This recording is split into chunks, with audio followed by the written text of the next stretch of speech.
Install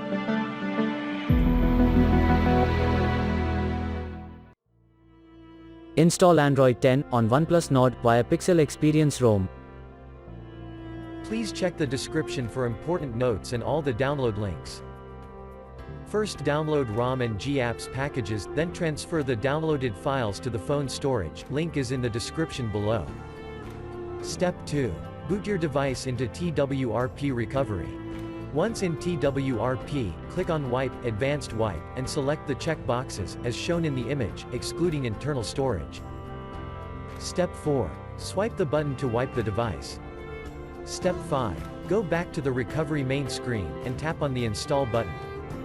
Step 6. Navigate to the storage, and select the ROM zip file. Step 7.